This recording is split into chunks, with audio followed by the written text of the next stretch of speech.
Hojla, evo me spet po dolgem času tukaj v novem okolju s staro kuliso. Pravite, da, oziroma modreci pravijo, da ni dobro, da se preveč navežemo na stvari. Jaz moram povedati, da je to en moj minus mogoče, zato ker se navežem na stvari, ki jih imam rada, čustveno se navežem, še posebej na stvari, ki mi jih naredijo otroci. In na tej kulisi, to kuliso je naredil Izak. In mi je pri srcu že zaradi tega, in na njej je veliko enih stvari, ki so mi jih prinesli otroci. Tako da bi se težko poslovila od nje. Danes bom govorila o enem posebnem prazniku, ki je zame najbolj nesmiseln praznik, verjetno ste že uganili. To je Valentinovo. Zakaj je nesmiseln? Zaradi tega, ker sem jaz mnenja, da Valentinovo bi morali imeti vsak dan. Torej, v bistvu ne Valentinovo vsak dan, ampak morali bi slaviti ljubezen, morali bi slaviti povezanost, morali bi slaviti prijaznost, občutek varnosti vsak trenutek, ne samo vsak dan. In zato ne bi smeli imeti praznika, ker bi praznik moral biti vsak trenutek. In ja, žal ne gre tako lahko. In vem, da enim veliko pomeni ta praznik. Jaz vam ga nočem vzeti, ker imejte ga. Lepo se imejte.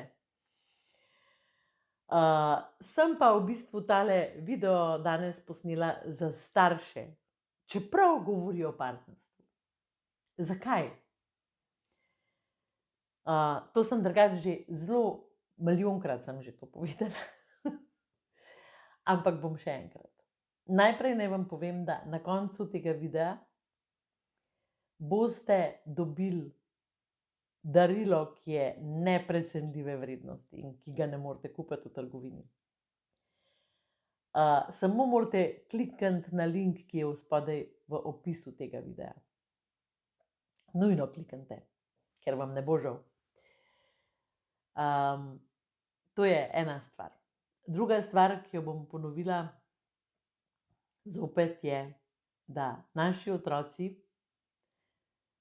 se največ naučijo iz odnosa, ki ga gledajo med očetom in mamo. Ne glede na to, ali sta oče in mama skupaj, ali sta ločena. Oni se naučijo iz tega odnosa popolnoma vseh veščin, ki jih potrebujejo v svojem življenju, zato da so uspešni. Naučijo se komunikacije, prijaznosti, ljubeznivosti, iskrenosti, spoštovanja, poštenosti. Naučijo se, kako reševati konflikte, kako se pogajati. Naučijo se, kako spoštovati meje drugega. In še mnogo drugih stvari. Zdaj sem jih naštela samo nekaj. In zato jaz ves čas težim, v vseh mojih videih težim, kako je odnos, partnerski odnos, najpomembnejša stvar za otroka. Ne govorim, da se ne smeta skregati, ne govorim o tem, da ne smeta imeti slabih dnevov, sploh ne. Pomembno je, kaj s tem narediti. In zaradi tega, ker jaz našim otrokom želim, da bi vsem našim otrokom, vsem otrokom na tem svetu, o tem govorim. Želim, da bi odraščali v enem ravnotežju med konflikti, med razdori in na drugi strani med povezanostjo, občutkom pripadnosti in ljubezni, da sem se odločila, da vam danes dam to darilo. Vem, da se boste vsi spraševali, kaj naj v ponedeljek, kam naj ga peljem, kam naj jo peljem, a naj kupim rože, a naj kupim kako naj jo presenetim, kako naj ga presenetim. Wow, a ne? Jaz imam eno veliko boljšo idejo, ki je neprecenljive vrednosti, nepozabna in ostala bo vajin dolgotrajen spomin. To je ljubezensko pismo. O tem sem tudi že govorila v preteklosti v mojih videih. Če si pogledate Dan ljubezni, če si pogledate čudovit video Zate Albert in za vse pare tega sveta, je naslov. Če si pogledate video Ali bi se radi spet zaljubili. Skratka, zelo veliko teh videov sem že posnela Zaradi tega, ker nekako ves čas želim opominjati na to, da je vzdušje v družini nekaj, kar je za naše zdravje in za zdravje naših otrok res najpomembnejše.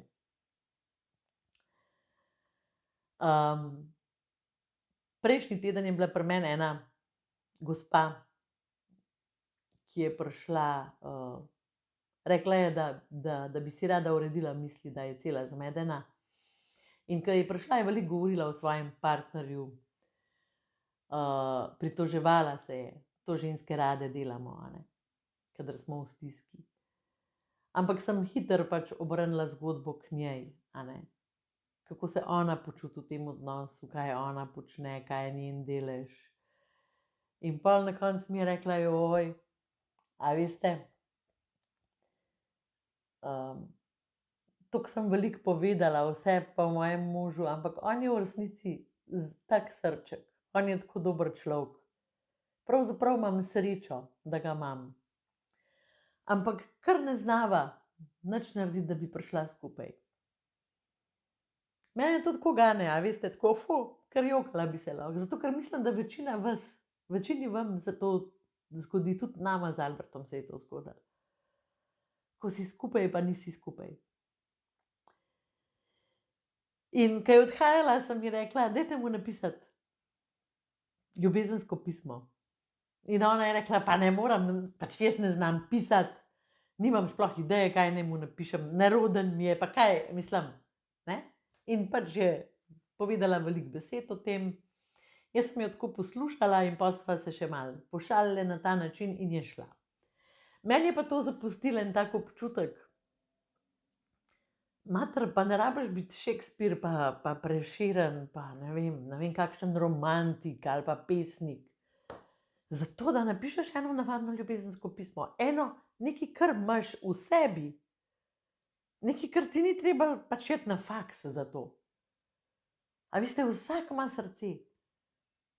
Ne vem, če ste že kdaj pomislili, ampak tudi ljudje, ki jih srečate, pa ko rečemo, ta je zloben, ta je hudoben, ta vse sovraž, ta je skozi nesrečen. Tudi te ljudje imajo nekje globoko v sebi veliko ljubezni in veliko hrepenenja po ljubezni. Ampak tako so ranjeni, da si tega ne upajo pokazati, ne počutijo se varno. In vsak ima to v sebi, da lahko napiše ljubezensko pismo. Vsak. Zato sem vam jaz naredila template, predlogo, kako ljubezensko pismo izgleda. Kaj je pomembno za ljubezensko pismo, kako je sestavljeno. V bistvu je 7 enih korakov. To pomeni lahko tudi samo 7 stavkov. In je dovolj, da vašemu partnerju sporočite nekaj, kar vaju bo zbližalo. In ko bosta vidva naredila to bližino, se bo ta bližina ustvarila v celi družini. Vaši otroci se bodo več ukvarjali s sabo in manj z vama. Kako se vam to sliši? A se vam ne zdi prav, da se imajo čas otroci ukvarjati sami s sabo in ne z nami odraslimi? Ko mi reče, 13-letna punčka, pri nas doma ni nobenega miru. Po eni strani me je strah, da bosta šla oči pa mami narazen, po drugi strani pa si želim. Ni fajn živeti v takem vzdušju. In vsi smo bili kdaj tam. In vsi smo kdaj naše otroke postavili v tako situacijo. In s tem ni nič narobe. Če znamo to spreminjati, popravljati, če na tem delamo. Tako da kliknite na link spodaj in preberite vsebino. Zakaj? Zato, ker skupaj delamo lepši svet. In lepo se imejte. Čau!